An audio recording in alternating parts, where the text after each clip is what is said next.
Creed en sus profetas. Miércoles 26 de junio 2024. Miqueas 2. Pecado y castigo de los gobernantes. Ay de los que en sus camas planean iniquidad y traman el mal. Con la luz de la mañana lo realizan porque tienen en su mano el poder. Codician los campos y los roban, codician las casas y las toman. Oprimen al hombre y a su casa, al hombre y a su heredad. Por tanto ha dicho el Señor: He aquí yo pienso traer sobre esta familia un mal del cual no podrán sacar sus cuellos, ni andarán erguidos, porque el tiempo será malo. En aquel día se difundirá un refrán acerca de ustedes, y se pronunciará el lamento que dice: Del todo hemos sido destruidos, la posesión de mi pueblo fue medida a cordel, y no hubo quien fuera sensible. Nuestro campo ha sido repartido a los que nos saquean. Por tanto, no tendrás quien aplique cordel para echar suertes en la congregación del Señor. No prediquen, predican ellos. No prediquen sobre tales cosas, pues la afrenta no nos alcanzará. ¿Debe hablarse así, oh casa de Jacob? ¿Acaso se ha limitado el espíritu del Señor? ¿Son estas sus obras? ¿Acaso mis palabras no hacen bien al que camina rectamente? Pero ustedes se han levantado contra mi pueblo como enemigo. A los que pasan seguros volviendo de la guerra, los despojan del manto que llevan sobre sus vestidos. A las mujeres de mi pueblo echan fuera de las casas de sus delicias, y a sus niños despojan de mi gloria para siempre. Levántense y váyanse, ya que este no es lugar de reposo. Por causa de su contaminación será destruido con dolorosa destrucción.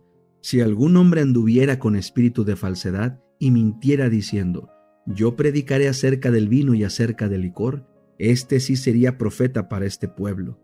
Ciertamente reuniré a todo Jacob, ciertamente recogeré al remanente de Israel y los pondré juntos como ovejas en el corral, como rebaño en medio del pastizal, y habrá gran estruendo por la multitud de la gente. El que abre camino subirá delante de ellos y abrirán brecha. Pasarán por las puertas y saldrán. Su rey pasará delante de ellos, y a la cabeza de ellos irá el Señor. El deseado de todas las gentes. Capítulo 41. La crisis en Galilea. Ahora, medio en tono de burla, un rabino preguntó: ¿Qué señal pues haces tú para que veamos y te creamos? ¿Qué obras? Nuestros padres comieron el maná en el desierto, como está escrito: pan del cielo les dio a comer. Los judíos honraban a Moisés como dador del maná, tributando alabanza al instrumento y perdiendo de vista a aquel por quien la obra había sido realizada. Sus padres habían murmurado contra Moisés y habían dudado de su misión divina y la habían negado. Ahora, animados del mismo espíritu, los hijos rechazaban a aquel que les daba el mensaje de Dios. Y Jesús les dijo: de cierto os digo, no os dio Moisés pan del cielo, mas mi Padre os dio el verdadero pan del cielo. El que había dado el maná estaba entre ellos. Era Cristo mismo quien había conducido a los hebreos a través del desierto, y los había alimentado diariamente con el pan del cielo. Este alimento era una figura del verdadero pan del cielo. El espíritu que fluye de la infinita plenitud de Dios y da vida es el verdadero maná. Jesús dijo: el pan de Dios es aquel que descendió del cielo y da vida al mundo. Pensando todavía que Jesús se refería al alimento temporal, algunos de sus oyentes exclamaron: Señor, danos siempre este pan. Jesús habló entonces claramente: yo soy el pan de vida. La figura que Cristo empleó era familiar para los judíos.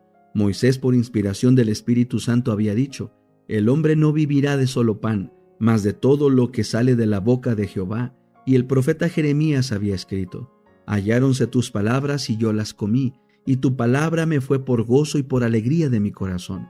Los rabinos mismos solían decir que el comer pan, en su significado espiritual, era estudiar la ley y practicar las buenas obras.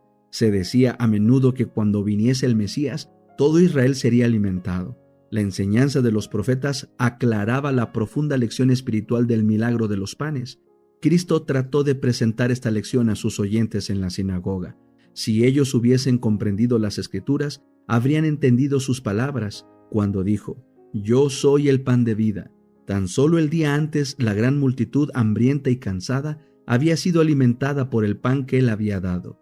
Así como este pan había recibido fuerza física y refrigerio, podían recibir de Cristo fuerza espiritual para obtener la vida eterna.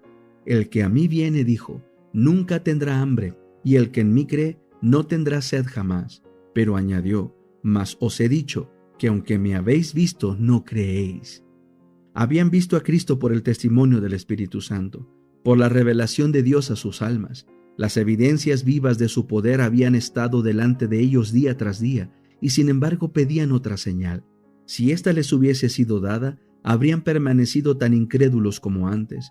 Si no quedaban convencidos por lo que habían visto y oído, era inútil mostrarles más obras maravillosas. La incredulidad hallará siempre disculpas para dudar y destruirá por sus raciocinios las pruebas más positivas. Cristo volvió a apelar a estos corazones obcecados. Al que a mí viene no le echo fuera. Todos los que le recibieran por la fe, dijo él, tendrían vida eterna. Ninguno se perdería. No era necesario que los fariseos y saduceos disputasen acerca de la vida futura. Ya no necesitaban los hombres llorar desesperadamente a sus muertos. Esta es la voluntad del que me envió, del Padre, que todo aquel que ve al Hijo y cree en él tenga vida eterna, y yo le resucitaré en el día postrero. Pero los dirigentes del pueblo se ofendieron y decían, ¿no es este Jesús el hijo de José, cuyo padre y madre nosotros conocemos? ¿Cómo pues dice éste, del cielo he descendido? Refiriéndose con escarnio al origen humilde de Jesús, procuraron despertar prejuicios, aludieron despectivamente a su vida como trabajador galileo y a su familia pobre y humilde. Los acertos de este carpintero sin educación, dijeron, eran indignos de su atención, y a causa de su nacimiento misterioso, insinuaron que era de parentesco dudoso.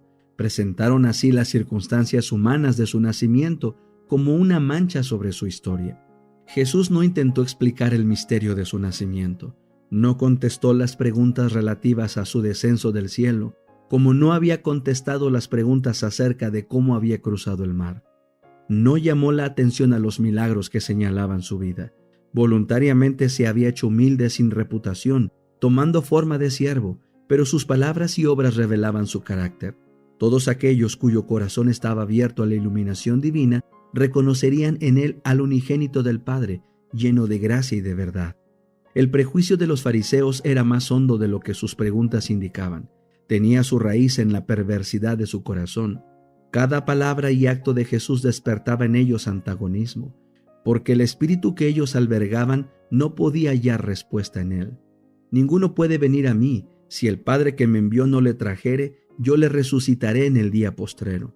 Escrito está en los profetas, y serán todos enseñados de Dios. Así que todo aquel que oyó del Padre y aprendió, viene a mí. Nadie vendrá jamás a Cristo, salvo aquellos que respondan a la atracción del amor del Padre. Pero Dios está trayendo todos los corazones a Él, y únicamente aquellos que resisten a su atracción se negarán a venir a Cristo.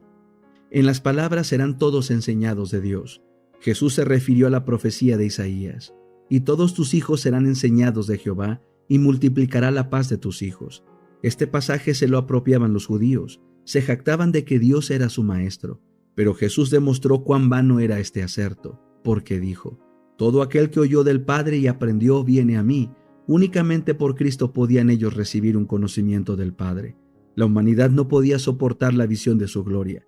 Los que habían aprendido de Dios habían estado escuchando la voz del Hijo, y en Jesús de Nazaret iban a reconocer a aquel a quien el Padre había declarado por la naturaleza y la revelación.